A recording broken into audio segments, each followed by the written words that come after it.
Hey everybody, welcome to Creed Saturday Morning. I'm Creed, and today what I'm working on is Hanna Barbera's villain Dick Dastardly.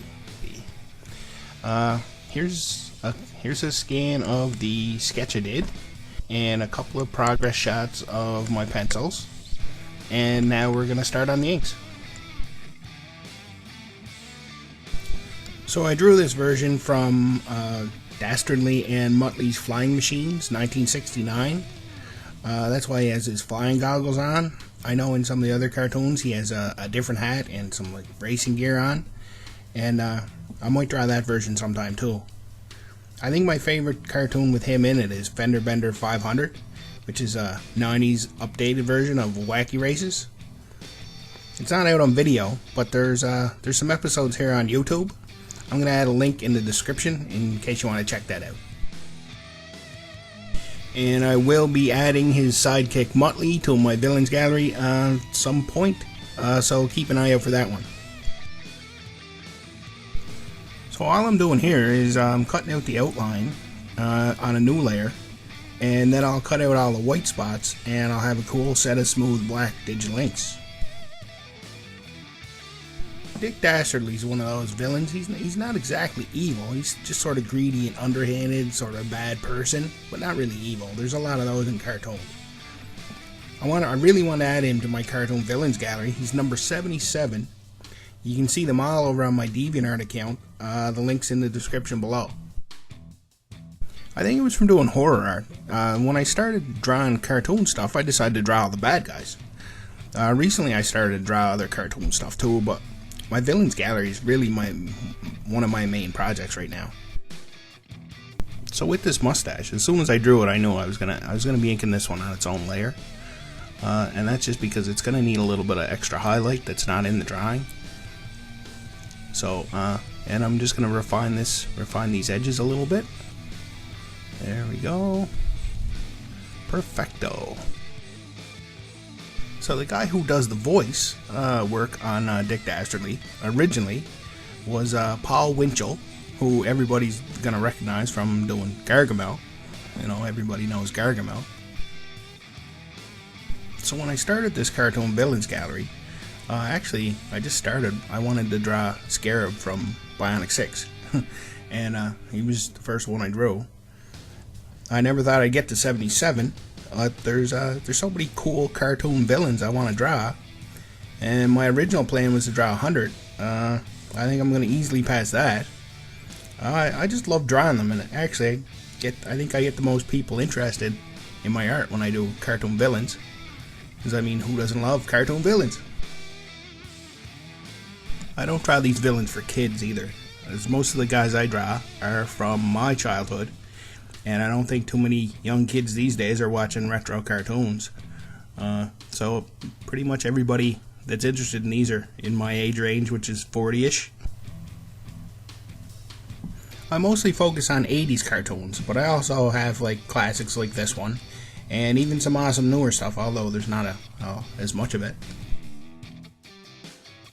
The artists of Hanna Barbera were just so awesome. I mean, this is drawn from watching the show, and I like to do that so I get all the details right. A lot of people say about fan art that you shouldn't do it unless you're gonna add your own take on it. But I use my own style, but what I really want to draw is the actual guy I saw on the show. I don't want to draw some guy in the same costume, the same sort of features. I could say he's Dick Dastardly, but he looks like how I would draw him, because that's not him. I want the likeness. I go for likeness a lot in these cartoon drawings. In almost all my cartoon stuff, I want that likeness first of all. And I think my ink-heavy, streamlined style does make it pretty different. But, yeah, I really want that likeness. I want them to look like the character. And I usually don't go for action shots, like falling from the sky or jumping over something. I just want a good look at the character.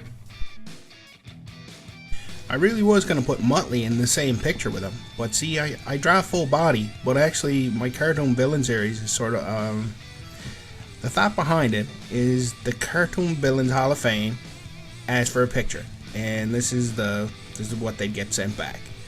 Or if a laundromat puts up pictures of its famous customers. Well, this is like a supervillain laundromat wall. That's the sort of idea. So it's usually from the waist up kind of deal, and I put their name at the bottom of all the pictures just to have a uniform set.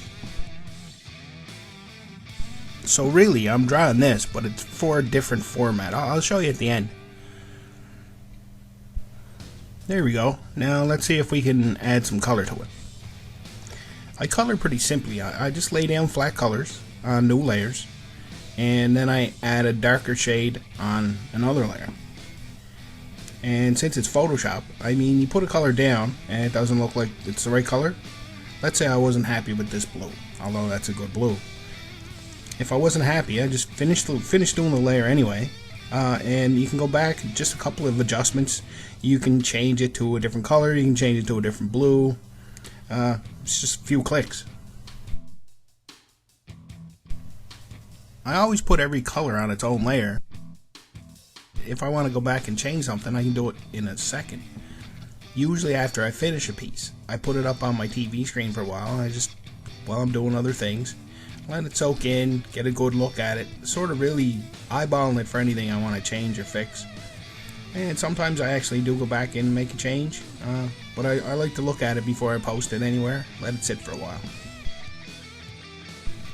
So it looks pretty simple with these flat colors, but once I add in the different shade layers, it looks a lot better.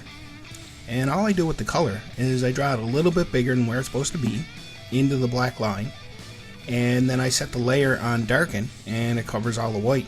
It just works awesomely. See, the skin's a bit too yellow there. Not even worried about that. I'll fix that in a few minutes. I don't really work on demand or do commissions or anything. That's because of the way my process works. But if you have a villain suggestion, and it's somebody who's not already in my gallery, from a North American cartoon, I don't draw anime. But if you have a suggestion, post it in the comments. I'd love to hear it. See, then all I do is make a new layer and select the color, and then I switch to a darker shade. Then I paint it all in, not worrying about the lines, and I select the inverse of the original color layer, and then I can just delete all the extra stuff really easily. So actually the color layers become good selection tools for when I'm coloring. If I wanted to, I could go in and make 4 or 5 different shade layers and highlight layers, but I find just one accent layer with the shade on it for each color works great for my art. If I turn something into a 3-day project, there's more of a chance my inspiration is going to move on to the next project, and this one might not get finished. Not always, but it happens, so I like to minimize the chances. I think I have a little bit of whatever Leonardo da Vinci had. His mind could jump to the next idea before he finished something that he was working on. So when he died, half his stuff was unfinished sketches or whatever, and I think that's probably common with a lot of artists. Now that's not really an excuse, but if you know you're like that, work around it. Like the animated intro I did for these videos. I made that one in one 16-hour session. And that's because if I stopped halfway and I went back to it the next day, I might lose the vibe I had going. So I like to make my projects as big as I can do in one sitting if I can. And that just helps me finish more art, quickly move on to the next piece I want to make. I think that's really half the battle of being an artist, is figuring out your artist's brain and how it works and working around it. When I discovered that drawing these cartoon villains actually came pretty easily to me, that got me making more art. I made most art last year than I ever have in any other year since I started. And what I do is I just watch a few shows, and that'll inspire me to pick a character and start my art. My process for making my original stuff is a lot like Don Music from Sesame Street, who was always banging his head on the piano, frustrated with how it was going. But lately I'm trying to make a better mix of both kinds, so I like to do my monsters and I still do cartoon stuff. So I keep a folder with textures and background shots from lots of shows, and I like to use one of those as a coloring element in my background. I have a system of blurs, posterizing, filters, and stuff like that I use so the background doesn't stand out more than the guy I drew. I could draw my own backgrounds in the same style as my subjects, but it just wouldn't have the same pop. This kind of background really keeps the focus on the character. I use small pieces and Photoshop the hell out of it, and I just pick them by eye for what best fits the piece. The idea behind it is to pull the guy out of the cartoon and draw him, and then put him back into the cartoon when I'm done. Then I go in and adjust the colors until it looks good by eye. And actually sometimes what I do is I do a few different backgrounds and try them all out and then just pick the best one.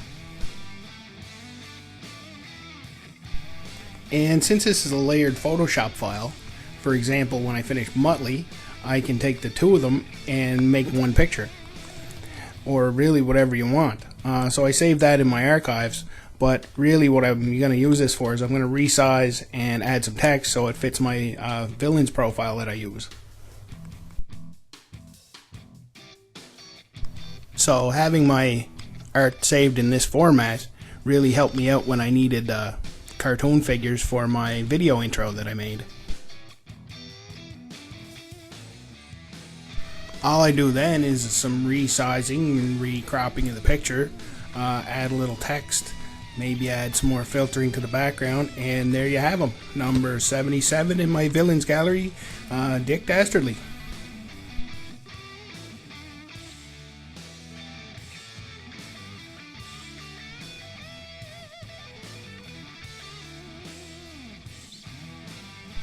So this is just the start of my channel, and I really hope you like it. Well, if you watch this far, you might want to subscribe to the channel.